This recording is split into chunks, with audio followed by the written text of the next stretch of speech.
Bienvenidos a un nuevo podcast de Low Carb Chile, donde discutimos diferentes aspectos relativos a la nutrición, salud y alimentación. Les recordamos que esto no se debe considerar como una pauta nutricional ni médica, simplemente es una conversación entre amigos. Hola amigos, ¿cómo están? Hoy un nuevo episodio en donde conversamos largamente, aburridamente para unos, entretenidamente para otros. Muchas gracias por todos los apoyos que nos llegan por todos lados, por varias vías. Tratamos de ir abarcando los temas que nos van dando. Hoy nuevamente con Diego. ¿Cómo está Diego? Hola a todos, de vuelta. ¿De vuelta? Sí, pues tuvimos un capítulo en que se lo tomó la Josefina de nuevo. Ah, ¿verdad? Que nos invaden. Es como un virus. Sí. Oye, pero nosotros acá estamos contraatacando y esta vez trajimos a alguien súper mega powerfuloso. Tremendo invitado tenemos hoy día. Sí, respetado en todo. Yo creo que todos los sectores de la salud lo respetan, y por cierto que nosotros también. Excepto la tradicional en Argentina. Porque por ahí bueno. hay unas polémicas bien entretenidas.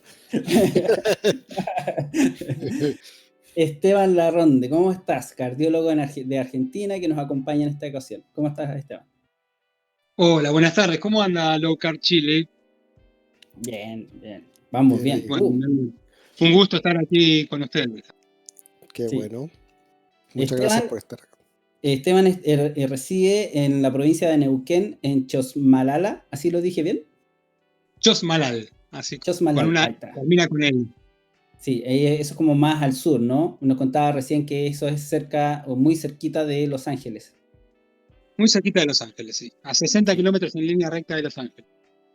Bueno, y hoy día los temas que nos convocan son, si es un cardiólogo, ya lo entenderán, es como obvio. Y el primero que a mí me gustaría tocar es que tú, por favor, Esteban, toda esta instancia de traerte nace porque conversábamos o debatíamos, como quieras decirlo por Twitter, sobre una hipótesis tuya sobre la salud, que tú le hablas de la cultura y el medio, hablas muy frecuentemente de esos términos y también hablas de una sigla que se llama UP. Si nos puedes explicar de qué trata esa... Bien. Yo hasta el 2015 era un cardiólogo tradicional. Tan tradicional era que... Eso, ¿qué es un cardiólogo tradicional? Eso, es un paciente que es un cardiólogo que sus pacientes no adelgazan, los diabéticos tipo 2 andan cada día peor. Es lo que se ve a diario, ¿no? Los hipertensos siguen hipertensos, los diabéticos. A los diabéticos le damos cada vez más insulina, los pacientes cada vez con más sobrepeso. El cardiólogo tradicional, lo que vemos a diario en todos lados. Hasta que dije, no puede ser. Ya en el 2009 me había planteado que algo faltaba, y ahí lo que agregué a mi práctica puse un profesor de educación física. Con eso mejoramos muchísimo, mejoraron los pacientes mucho, sobre todo con lo que era hipertensión. Empecé a notar que bajábamos fármacos. Eso es lo que estaba escrito en la literatura. El ejercicio mejoraba todo, pero la gente no adelgazaba, los diabéticos no mejoraban sus glucemias, el colesterol seguía lo mismo.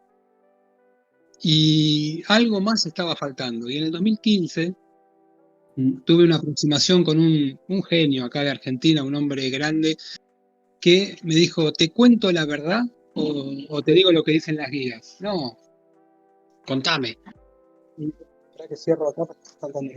Y me empezó a contar sobre su experiencia con la dieta low carb. Un médico de Capital, ¿eh? Él agarró un grupo de pacientes. ¿Podemos dar el nombre?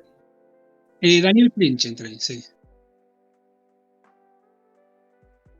Y bueno, y empecé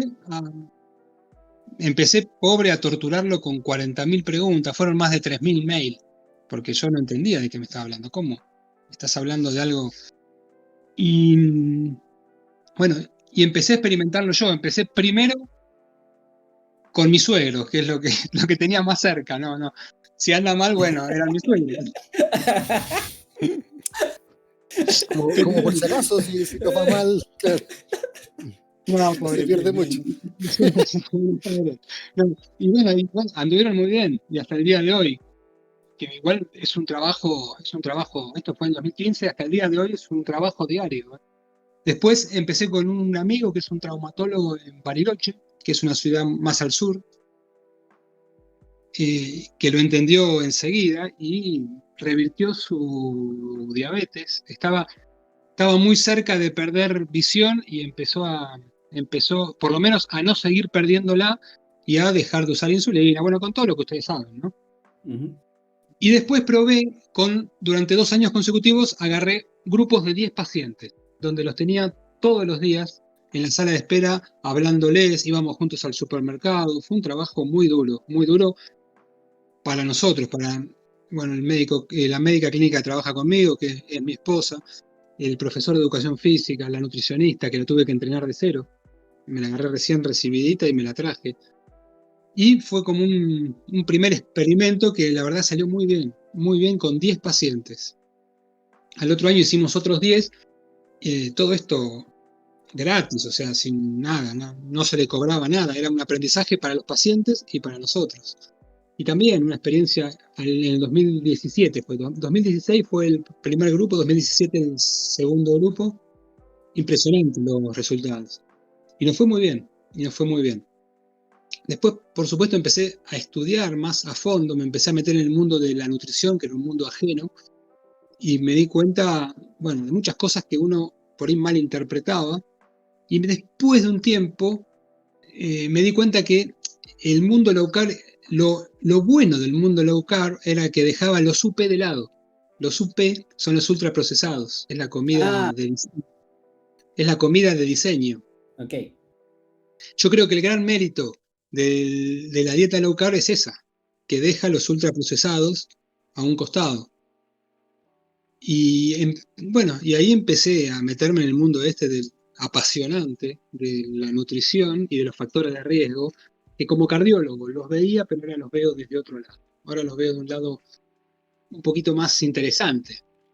Tuve la suerte de poder asomarme en algunas teorías que son apasionantes, como que la obesidad no es una enfermedad, que lo hemos conversado mucho en Twitter, sí.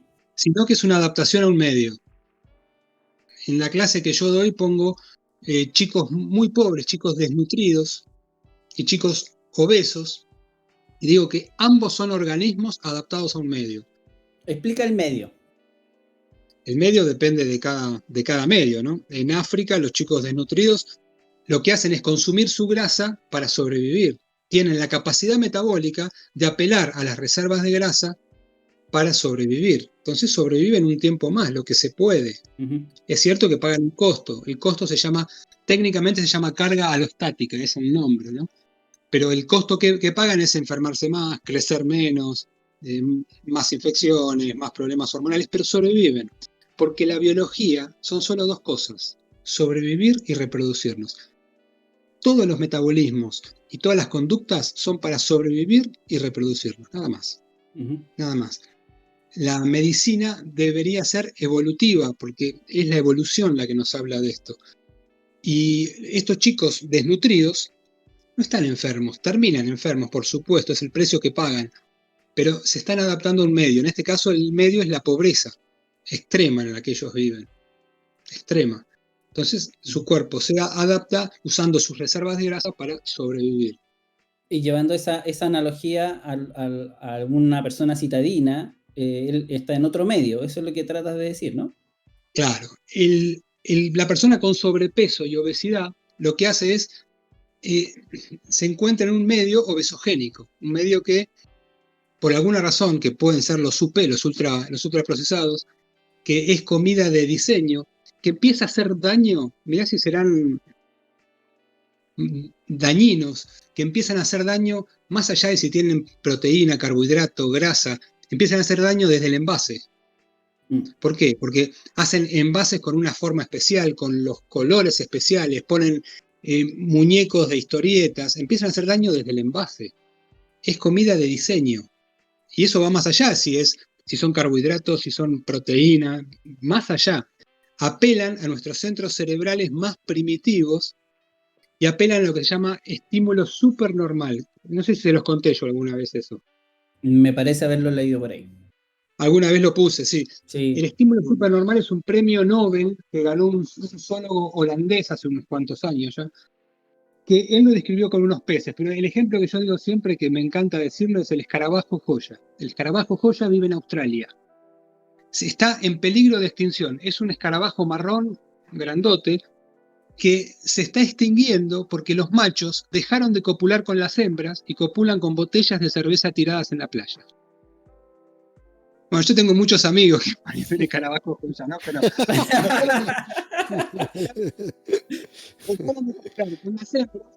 ¿por qué? Porque ven en esa botella marrón, grande, brillosa, una super hembra. Y su cerebro le dice, no, esta es la mejor hembra para reproducirnos. Están todos encima de las botellas de cerveza y no le dan más importancia a las hembras. Ujú. Ese escarabajo está en peligro de extinción porque está apelando a un recurso, a un estímulo súper normal. Que los seres humanos compartimos el cerebro de escarabajo, ¿eh? Ese cerebro lo tenemos. Lo que pasa es que después vino el lóbulo frontal que nos hace manejar la voluntad, pero es muy cara la voluntad. Pensar, razonar, nos es muy caro al sistema. Entonces, nos suele dominar en los cerebros más primitivos, de alguna forma. No vamos a entrar en el cerebro triuno, porque no, es una analogía para que se entienda nada más, pero Ujú. así como ese estímulo supernormal en el escarabajo joya, los seres humanos lo usan para vendernos cosas. Nos usan para los casinos, donde te cierran todo, te desconectan del medio, te ponen luces, estímulos. Eso es un estímulo supernormal para algo lúdico, que lo lúdico era muy bueno para sobrevivir y reproducirnos. Ponen esos estímulos. Entonces crearon los casinos para vendernos algo. Después, por ejemplo, es la pornografía del sexo, que te venden algo creando un estímulo súper normal al sexo, que también es para reproducir y sobrevivir. Lo mismo son las redes sociales con los likes. La sociabilización es una cosa, y los likes son estímulos súper normales a la sociabilización. Bueno, los ultraprocesados son estímulos súper normales a nuestro cerebro para la alimentación. Es comida de diseño. O sea, Comida que tú dirías que en rigor esos estímulos hacen que comamos más de lo que debiésemos comer, o es el tipo de alimento el que produce el efecto negativo.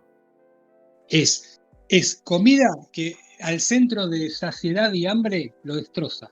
En la gente predispuesta, que si miramos Chile y Argentina son más del 70% los que tienen sobrepeso. Hay gente que no, pero el 70% se ven afectados por esa comida, y funciona de la misma forma que funciona una droga, cocaína, heroína, en el centro cerebral, donde nos hace querer más. Nos hace querer más. Se maneja con la dopamina, que es una sustancia que está hecha para que busquemos. No importa si encontramos o no.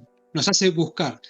Hoy día entrevistábamos a una persona que estaba postulando a los chats de ayuda que tenemos en Low Carb Chile, y ella se reconocía como una adicta a los dulces. Y es exactamente lo que tú estás explicando en este minuto. La dopamina es la droga que uno tiene un auto y quiere el auto más grande, porque lo vio y lo tiene y después quiere otro. ¿Por qué? Porque eso evolutivamente nos fue muy útil. Seguir buscando cosas como especie nos fue útil, nos sirvió. Eso te tira una gotita dentro del cerebro que te hace buscar más, Exacto. buscar más. No importa si lo encontrás o no. Eso te genera placer de buscar más, y eso hacen los ultraprocesados. Esto lo hemos conversado por Twitter no sé cuántas veces, y creo que es la primera vez que lo entiendo tan claramente. Sí, está muy bien explicado. Y yo te he leído hilos de esto, pero esta es la primera vez que me llega tan claramente. En este momento, en la pandemia, hay un ejemplo hermoso en Japón. Yo lo puse en Twitter. Hay unos bambis en un parque, unos ciervos, en un parque de Japón, que son alimentados por la gente. Van, no sé, 30 millones de personas por año a ese parque. Y esos ciervos comían pasto, comían comida de ciervo, hasta que empezaron a vender unas galletas de arroz en el parque, que las hacían más ricas para el ciervo. Este año, que no fueron visitantes por la pandemia, el año pasado, se estaban muriendo de hambre. Los ciervos estaban flacos, pero ¿por qué? Porque solo querían las galletas de arroz. Es un estímulo súper normal. Les reventó el centro del hambre para que no coman más comida de ciervo. Tenían que comer ahora esas galletas preparadas para vender. Bueno, lo mismo que a los ciervos nos pasa a los seres humanos. Igual, exactamente igual. ¿Cómo entra esto que estamos hablando con el otro concepto que tú siempre mencionas en Twitter de la cultura? Bien. Uno come, por desgracia, come lo que puede. Por lo menos en Argentina hay una clase social que no come lo que quiere ni lo que le gusta, sino come lo que puede. Pero la industria se encarga de que esa comida... Antes los pobres eran flacos. El pobre en África actualmente es gente flaca. Bueno, en nuestro país el pobre tiene sobrepeso. ¿Por qué? Porque come comida industrializada, comida mucho más barata, que le llegan son los fideos, la Sí. polenta. Sí, acá en La Chile, comida- no sé si supiste el estallido social que tuvimos en el 2019, Sí, se sí, hizo sí. muy popular una foto que está todo cerrado, los locales empezaron a cerrar y hay una foto de una mujer obesa que dice, tenemos hambre. Un cartel. Se popularizó porque no concordaba la imagen de una persona obesa y tenía hambre. ¿Cómo? No se entiende. Claro, cuando yo doy la clase de esto, acá tenemos una corriente nutricional, la clásica, ¿no? Que dice, cuando alguien le dice, no, tenemos que decirle a la gente que espacie sus comidas. Yo les digo eso, que espacien sus comidas. Yo no hablo de ayuno, no me gusta la palabra ayuno. Espacien sus comidas, que alternen ciclos de alimentación con no alimentación. Y enseguida me contestan, no, porque el hambre es una deuda social y se paga con comida, me dicen. Claro, pero yo en mi clase pongo una foto de una persona obesa y una foto de una persona desnutrida, los mismos chicos que pongo, y le pregunto a la gente, ¿qué siente estas personas? Y curiosamente, el obeso y el desnutrido, los dos tienen hambre incontrolable. Es más, y el obeso tiene más hambre que el desnutrido, más hambre, porque el problema es la saciedad, y los dos no tienen ganas de moverse, y los dos tienen lo que llamamos el sedentarismo, ¿no? Porque no pueden moverse, ninguno de los dos. Uno porque está ahorrando y el otro porque de alguna forma también. De hecho, creo que una vez lo conversamos en relación a la insulina, que tenía que ver con que el obeso, en rigor, ¿te acordáis que tenía que ver con la teoría de Jason Fung? Que era el obeso, ¿qué pasaba con la insulina? ¿No dejaba entrar el alimento a la célula o era que estaba lleno de alimento la célula? Era una de dos cosas. Lo que dice Fang es que él pone el ejemplo de los que empujan a la gente en el metro en Japón. Como que está lleno y la insulina le mete más. Yo la verdad no lo sé cuál es la verdad de eso. Son Lo que sí teorías. sé, claro, lo que sí sé que hambre tienen los dos y que una se paga con comida y la otra justamente sin comida. Eso es lo interesante, ¿no? La deuda de hambre es con el que tiene desnutrición y con la otra persona tiene que no comer, básicamente.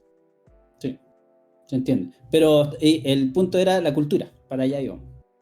Claro, estas personas realmente comen lo que pueden, comen para sobrevivir, no pueden decidir y generalmente no tuvieron la educación necesaria porque no accedieron a las escuelas, a las universidades, entonces comen lo que pueden y no pueden escapar de eso.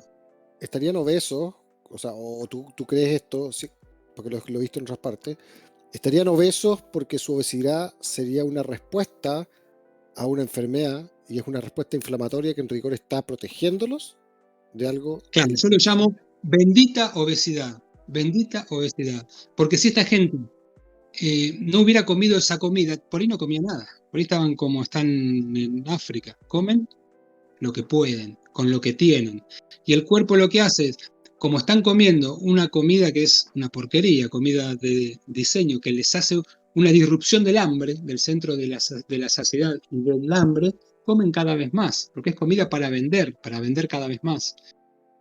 Como es una comida barata, comen y comen y comen, y por suerte toda esa cantidad de comida que le ingresa, que son sustratos oxidables, técnicamente, ¿no? Si eso queda circulando, le tapan las arterias y a los 20 años mueren. Pero por suerte lo pueden pasar a grasa, porque tienen el metabolismo para pasarlo a grasa. y bueno, se pasan a grasa y ahí lo guardan. Lo guardan, lo guardan. Es casi un mecanismo de defensa. Claro, es una defensa, es bendita obesidad, no es una enfermedad. Se termina pagando un costo. Hay una enfermedad que se llama lipodistrofia, donde nacen sin células grasas. Mueren a los 20 años.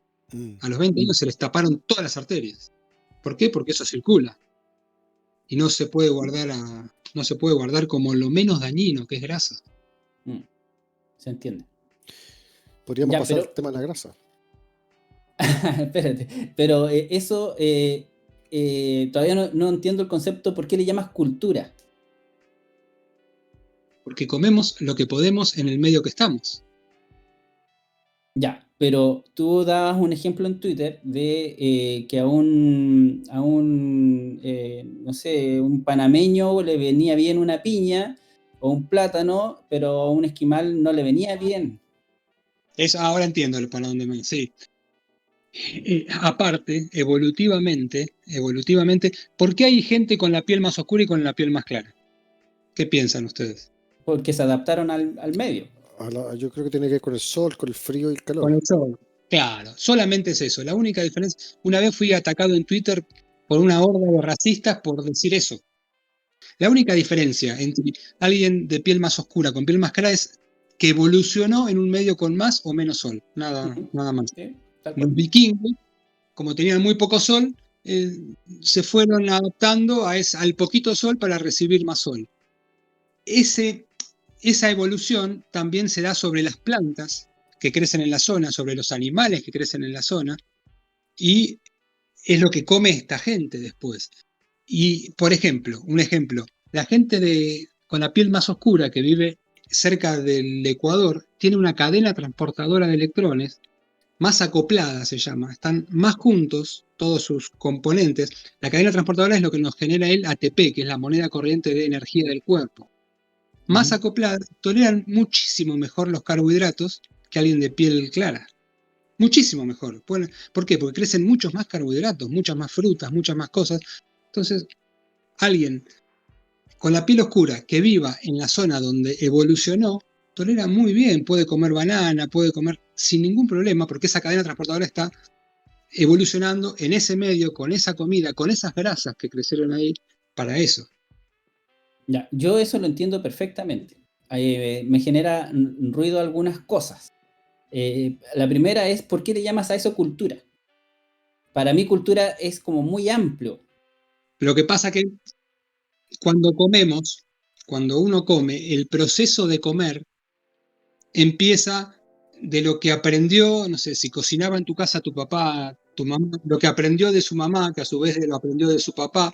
Entonces, es un proceso comer. Alimentarnos es un proceso. Cada comida que nosotros comemos tiene una historia. La comida tiene historia, menos los ultraprocesados que no tienen historia. Cuando uno come es porque uno se acuesta pensando qué va a cocinar el otro día, va al mercado, compra lo que más le gusta. Comer es un proceso cultural.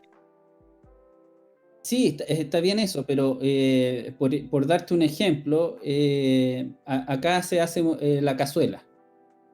La famosa cazuela que lleva papas, lleva zapallo, lleva choclo, y que con el paso de los años fue Carne. modificándose a través y carne, y se ha ido modificando a través del tiempo. Pero a la larga, a un diabético que nació acá, que toda su vida ha comido cazuela, a un diabético, esa cultura de la cual tú Ojo, hablas, pero el punto es que la cazuela no le dio la diabetes. Le dio diabetes y a razón de que está con el cuerpo enfermo, tiene que restringir más cosas. ya, pero es que yo estoy haciendo el ejemplo más básico posible. Yo les comenté alguna vez en los chats que yo conocí una familia, los dos personas diabéticos de esa familia, hice un barrido completo de lo que comían y comían puras cosas chilenas.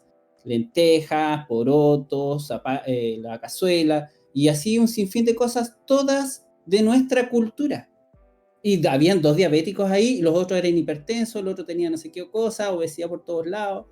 Entonces, estaban enmarcados en la cultura en la cual ellos venían de su padre, todo lo que tú acabas de explicar, pero estaban enfermos y no comían Sí. ultraprocesados. No, sí, no. Mirá, todos los estudios que hay en tribus aborígenes, la enfermedad es muy rara. yo no te digo que no existe porque es una curva de Gauss. Siempre hay un porcentaje mínimo de la población que desarrolla obesidad, que desarrolla diabetes tipo 2, que siempre fue alrededor, obesidad era un 6%, cuando no existía nada, que eran los individuos más sensibles o con más problemas de leptina o de insulina o lo que sea. Es una curva de Gauss. La mayoría no, y otra minoría no va a engordar nunca porque sus hormonas son más resistentes. Bueno, en los estudios en los pueblos aborígenes casi no existía ni la diabetes, ni la hipertensión, ni la obesidad. Era algo escaso. Era algo escaso. Es cierto que algunos individuos más sensibles genéticamente lo desarrollaban, pero eran las excepciones. Sí, claro. Nosotros ahí con Mañoso lo vemos de una forma un poquito, no sé si es cultura actual, lo vemos como evolución. ¿En qué sentido? Siempre que alguien nos dice, ya, la fruta, por ejemplo, es un alimento que es natural de la naturaleza, ciertos tubérculos también, pero decimos, a ver, ok, pongámonos en Chile en la época premoderna, incluso si nosotros vemos la cantidad de años que lleva el ser humano en la Tierra, deberíamos estirarnos mucho más allá de la revolución agroindustrial, ¿cierto? La revolución agrícola. Entonces, ¿qué tipo de frutas había en la naturaleza del lugar donde vivo yo actualmente, que es Chile, y que esa fruta yo pueda conseguirla hoy día en el mercado o en el supermercado? No hay. O sea, me pueden nombrar 3, con suerte, unas pequeñas frambuesas serán, el maqui creo que es una cosa que está en algún lado perdida en el planeta, pero no existe, o sea, no hay. Yo hoy día, en rigor, toda la fruta, todos los tubérculos, todo lo que yo veo en el supermercado no es autóctono, no es evolutivo. Y yo eso lo veo como cultura. O sea, si yo estuviese botado en un bosque chileno en esa época, no hay nada del supermercado más que los animales que yo en rigor podría comer. ¿Se entiende? No solamente no, porque no solamente eran carnívoros, éramos omnívoros. La mayoría se comían, no sé, en la zona. En Chile, por ejemplo, ¿cómo se llama la planta esta que crece en mi zona? Crecía en mi zona, que es un pseudo cereal. ¿Quinoa? La quinoa. La quinoa crecía en Chile y crecía en esta zona también. Los seres humanos básicamente comíamos plantas y animales o insectos, depende de la zona. ¿Y comíamos plantas en reemplazo de animales o comíamos plantas cuando no habían animales? No, porque era difícil cazarlos, era más fácil por ahí conseguir algunas plantas o algo. La otra vez estaba leyendo historia que depende de las tribus, depende de los lugares, mandaban a los machos a cazar animales grandes para sacárselos de encima durante 3 o 4 días porque molestaban, la verdad que el macho molestaba en las tribus.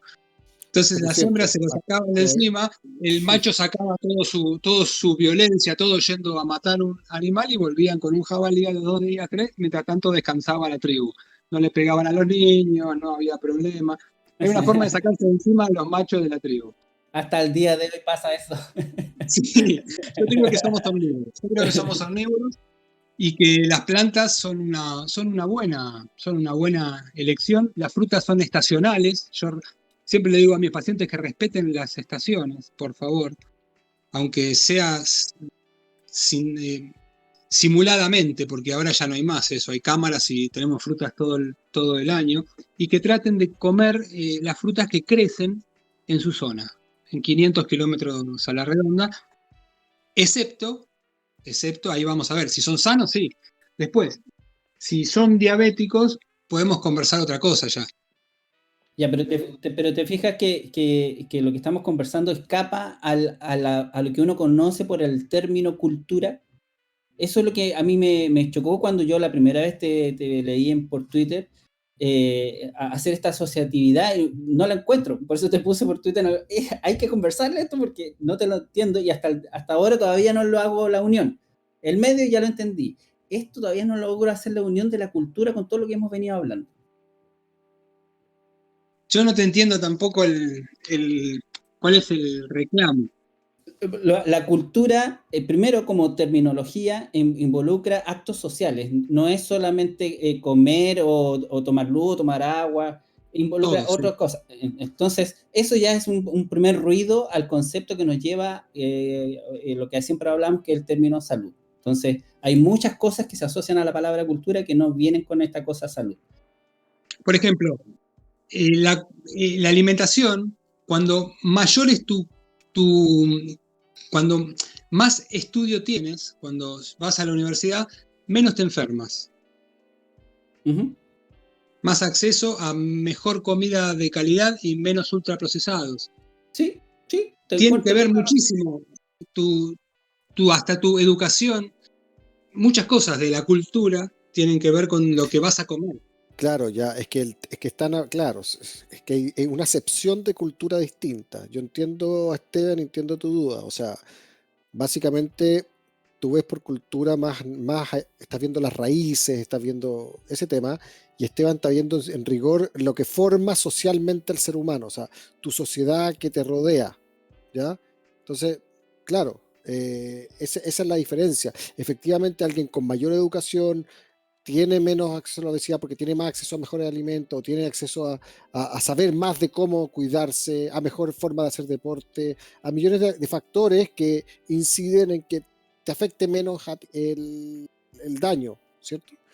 Por ahí va. Sí, un diabético que tuvo la cultura o la oportunidad, vamos a decirlo de otra forma, de tal vez acceder a Low Carb Chile y ya pertenecer a la cultura de Low Carb Chile, por ahí le va mejor en su salud y en su alimentación que el que no accede. A eso me refiero yo. Claro, es el entorno, es lo que configuró. El contexto, yo lo digo con contexto siempre. Pero sí. Ya, yo creo que ya lo entiendo.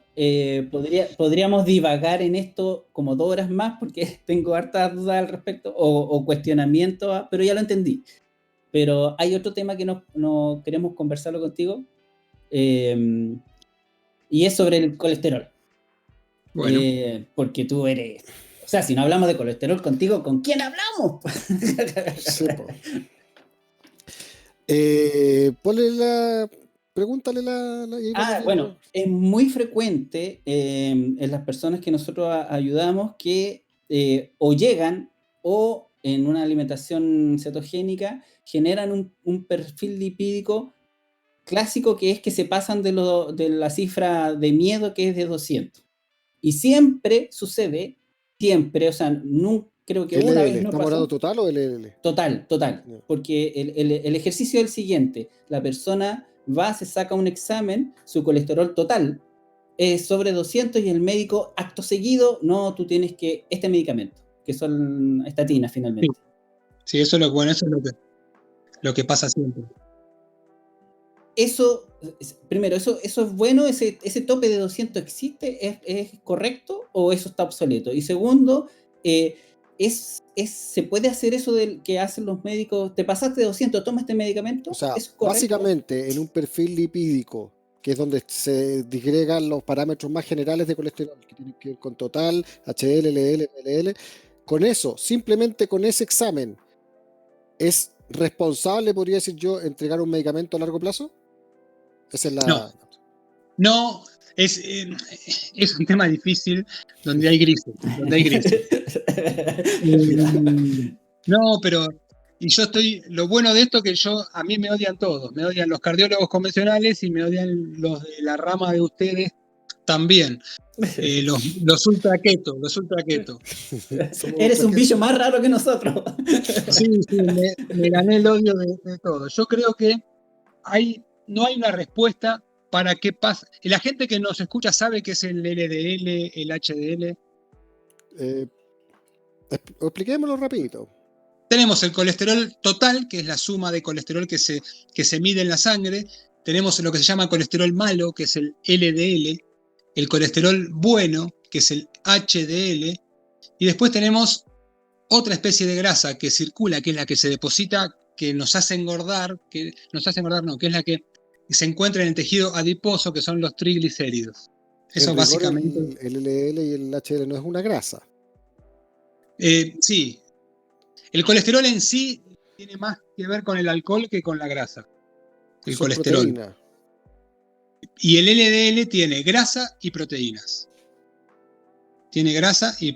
y proteínas. Y acá es donde yo disiento con los tradicionales. Yo creo que el problema no es la grasa en sí, sino las proteínas que tiene eso. Pero ya estamos hilando más fino. Sí, no entremos en el tema del ApoE. Sí, esa es la parte más linda igual. Pero la pregunta es, cuando alguien empieza una dieta baja en carbohidratos en general, aumenta poco. Pero cuando hace una dieta más keto, tiende a subir el HDL y a subir mucho el HDL y a subir el LDL. Que es el colesterol malo. Entonces, la pregunta es... ¿Se le dice malo?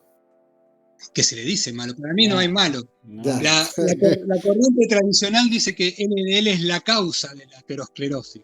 Sí. La causa. Lo llaman así, la causa.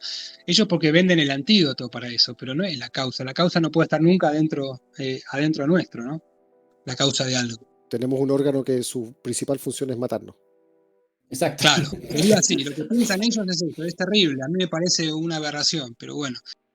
El LDL cumple una función que es transportar lípidos, transportar sustancias de un lado a otro para hacer hormonas, para hacer membranas, para hacer...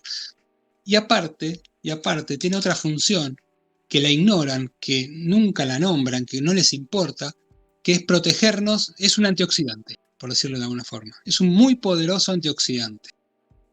Que claro, cuando empieza a cumplir su función, se oxida, porque le cumple su función. Cuando se oxida, cambia su morfología. Y ahí es reconocido por unos receptores para reconocer el LDL que cambió, que ya existen. Son los receptores TOL, los CD38, existen CD36. Existen para eso, para reconocer el colesterol que se modificó. Que ya cumplió su función. ¿Y puede retirarlo de la sangre? Y lo retira de la sangre. Sí. Entonces es una forma de limpiarnos. Uh-huh. Esta es otra de las funciones. ¿Y qué pasa cuando una persona empieza a hacer una dieta keto y le sube mucho el colesterol malo? Y no tenemos la respuesta. Creo que están ahora averiguándola. Están buscando plata para averiguarla. Feldman está haciendo una colecta. No tenemos una respuesta. Puedo decir lo que yo pienso, pero... Feldman dice que es un transporte. Básicamente aumenta porque como dejamos de utilizar principalmente glucosa y pasamos a utilizar grasa como energía, de alguna forma hay que transportar esa grasa porque no es hidrosoluble, es liposoluble y se transporta a través de moléculas de colesterol. Eso es bien básico, pero es como para explicar. Y por eso aumentaría, porque al aumentar la cantidad de grasa transportada requiero el transporte de dicha grasa. No es una locura, es una teoría interesante. Contémosle a la gente que Feldman es un ingeniero. Es un ingeniero que empezó a hacerse él mismo, a sacarse sangre, a comer más, a comer menos, agarró a la hermana, le hacía estudio, un apasionado, es un apasionado de esto y empezó a estudiar el tema, como todo puso la piel en juego y empezó a aprender y tiene una teoría y ahora está haciendo un estudio a ver si esto es malo o no, porque no lo sabemos si es malo o no. Creemos que no. El tipo es tan apasionado, pero conozco otro más apasionado que metió al suegro.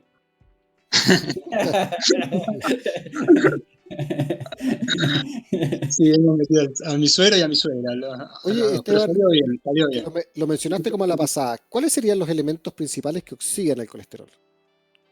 Principalmente, sí, se llaman radicales libres. Radicales libres. Los radicales libres pueden venir de la contaminación, de una infección, de una infección por virus, por bacterias, pero principalmente en nuestro medio vienen de la alimentación. Por eso, una forma que tiene el cuerpo cuando con comida ultraprocesada comemos más, circula más comida, lo pasa a grasa, pero igual seguimos metiéndole más comida. Seguimos, porque estamos preparados para un estrés corto que nos mata o se termina, pero no para estar comiendo todo el tiempo. Esto genera una inflamación de bajo grado crónica, porque sigue entrando comida, sigue entrando. El cuerpo se defiende generando los antioxidantes que puede, una de ellas es el LDL, pero esto para mí trae un daño. Ese LDL circula más y como hay más, se oxida más y sí, es cierto, da más aterosclerosis, no da más, pobre. Trata de hacer su trabajo, pero es el precio que estamos pagando tener más LDL modificado circulante. ¿Qué opinas de que el azúcar es una de las principales formas de oxidación o glicación de esas partículas? Lo digo porque en rigor el diabético es una de las personas que más riesgo tiene cardiovascular. ¿Y por qué? Porque, o sea, tiene niveles elevados de azúcar en la sangre y en rigor ese azúcar estaría glicando este colesterol o oxidándolo, ¿o no? Sí, la glicación es, vamos a explicarlo, es cuando ese azúcar cambia la conformación de las proteínas que hay por todo el cuerpo, ¿no? Y las modifica para hacer daño. Es una de las formas malas, sí. Y si hace poquito puse un tweet, si vos pudieras elegir qué es lo que no querrías tener, hipertensión, diabetes, obesidad o LDL alto, y la diabetes es lo que multiplica por 10 todo. Es una de las peores cosas. Que después tiraste el resultado basado en un estudio que decía que diabetes era el más factor de riesgo provocaba. Sí, y LDL muy poquito, el colesterol muy poquito, un 1.6 contra el 10%, contra 10 veces más. Sí, la diabetes es una... Que también la diabetes tipo 2 es una defensa del cuerpo. Lo que hace es hacerse resistente a la insulina para defenderse a algo, que es esto, este ingreso crónico de comida, que el problema está ahí. El problema está ahí. Y antes de la resistencia a la insulina tenemos resistencia a la leptina, que es la hormona que te dice pará de comer, se genera la grasa y se libera. Porque no tenemos un cable entre cada célula grasa y el cerebro. Entonces, las células grasas liberan una sustancia que se llama leptina para decirle al cerebro, mirá, ya somos muchos, pará de comer. Se llama leptina esa, entre otras, ¿no? Lo primero que se hace es una resistencia a la leptina. Manda tanta leptina para decirte que pares de comer que se produce una resistencia a la leptina. Eso empeora ese cuadro de comer cada vez más. Y después viene la resistencia a la insulina. O sea, es curioso, porque de hecho el exceso, por exceso de leptina o el exceso de insulina, que son hormonas, ambas, nuestro cuerpo se hace resistentes a ella, así como se hace resistente a los antibióticos, ¿cierto? Por exceso de antibióticos se hace resistente al efecto que produce esta hormona en este caso. Entonces, en rigor, el inicio de la enfermedad sería un exceso de insulina y no lo que se cree tradicionalmente que es un problema en el páncreas de que no hay suficiente insulina. A nivel, claro, ¿qué viene primero? Se cree que primero viene la resistencia a la insulina, sí, después viene la fibrosis del páncreas, sí. Pero antes tenés la resistencia a la leptina y antes la alteración dopaminérgica en el centro del hambre. Y es una sucesión, es una caída de piezas de dominó que se van dando. Donde la insulina es una parte más en esto. Oye, yo tengo una consulta más. Me acuerdo mucho de Paul Saladino, que tiró una imagen en donde él tenía un LDL de 500 o algo así y un CAC de 0. Sí, expliquémosle a la gente. A mí, Paul Saladino es un carnívoro, pero se llama Saladino, como ensalada en inglés, algo raro, ¿no? Nunca entendí eso, yo creo. Y hace poquito declaró que quería comer plantas, no sé, hay una historia rara con Paul Saladino. Sí, tampoco está haciendo cosas medio raras, sí, es verdad. Bueno, para la miel. Sí, no sé, bueno, pero él tiene mucho colesterol malo circulante y el CAC es el score de calcio, que es una tomografía, pero muy rápida. Uno va, se saca la foto y saben si tenemos calcio en las coronarias o no. Si ese estudio nos da 0, la probabilidad de tener un evento es bajísima, un infarto o un accidente cerebrovascular. Aprovechando de esto que estoy consultando, ¿qué es más certero, el CAC 0 o un colesterol total elevado? No, hasta ahora lo que más predice es un score de calcio de 0. Pero sabemos que tampoco es 100%, porque hay placas de aterosclerosis que tienen mucha sustancia inflamatoria adentro que no tienen calcio. Y esas son las que por ahí explotan y tapan la arteria. Es más raro, pero existe. Igual, como lo has dicho varias veces, es una cosa de probabilidad. Es probabilidad, sí. ¿Qué pasa con una persona que tiene 500 de colesterol malo cuando lo normal es 100? Y a mí no me gusta porque tiene esas proteínas que es el LDL, más tiempo circulante y más probabilidad de que se modifiquen por comer. Comer tiene un costo que se paga. Se generan radicales libres, que normalmente lo neutralizamos. Pero comer tiene un costo, aunque uno coma sano. Tiene un costo. Se generan radicales libres, que es necesario pagar ese costo. No hay vuelta para eso.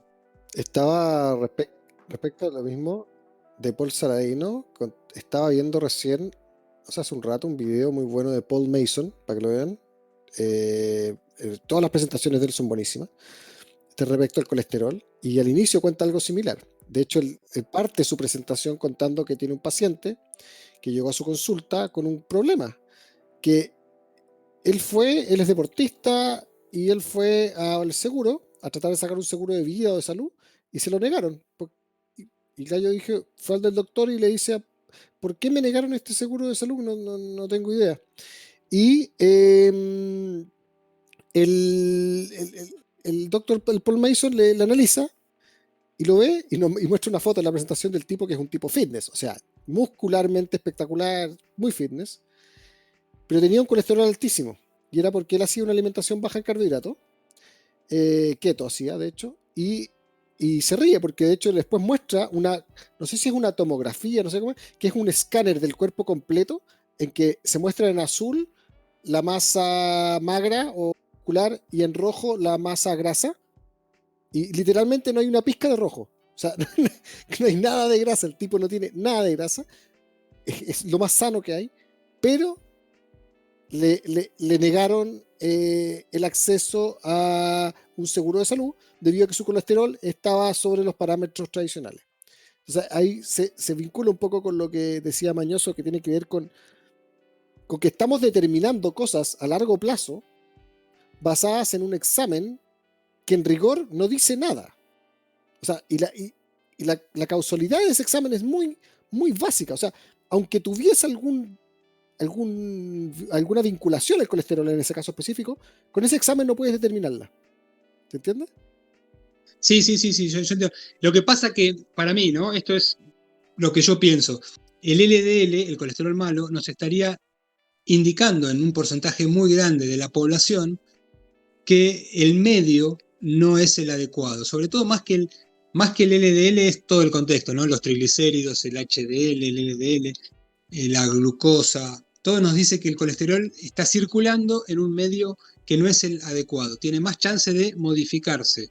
Y ahí sí es malo. Y yo no sé si este Paul Saladino con 500 de LDL, que tiene una vida media más larga, porque el LDL tiene una tasa de catabolismo, o sea, tiene que tener una vida media, 3, 4 días. Si vive más, se modifica más, porque circula más tiempo, nada más que eso. Y ahí hay más chances que pierda el ácido ciálico, que es una cosa protectora, se cargue, porque todo nuestro interior tiene una carga eléctrica, y con la circulación se pierde esa carga eléctrica, o se modifica y se puede pegar más a las arterias. A mí no me gusta que tengan cifras suprafisiológicas, por lo menos hasta que hagan los estudios y me digan que es seguro. Yo, hoy por hoy, ahí es donde difiero por ahí de los ultra keto. Son cifras que no me gustan, aunque el score de calcio me dé 0.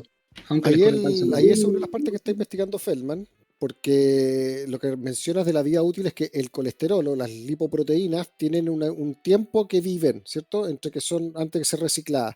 Y ese tiempo, no sé, corrígeme, ¿son 60, 90 días? Y depende, funcionan distintas. Una de LDL dura 3, 4 días en circulación. Ya. Entonces, mientras más tiempo duren, más exposición o más sujetas a exposición de oxidación pueden estar. Las proteínas de esa. Sí. Lo que está viendo Feldman es que en rigor la cantidad en la sangre no importa, y está viendo cuánto se demoran en reciclarse, y efectivamente, aunque sea una cantidad alta, si es que hay un reciclaje suficiente, no debería estar expuesta. Pero es parte de lo que no se sabe también. Claro, eso es entendible. A mí me dicen, no, mira, aumenta la tasa de catabolismo, se llama la tasa catabólica. Bueno, está bárbaro, porque sí, porque no circulan más tiempo, no se pegan a la pared, no destruyen el glicocáliz, que es otra cosa que hay que tener presente. Todas nuestras arterias tienen como una capa de algodón que nos protege de todo. Y eso nos separa a las LDL de la pared de la arteria, nos separa todo. Y eso también se pierde cuando el medio es desfavorable. ¿Ya? Estamos en el tiempo de la tensión, como dijo Esteban, de como que empieza a decaer ahora la tensión.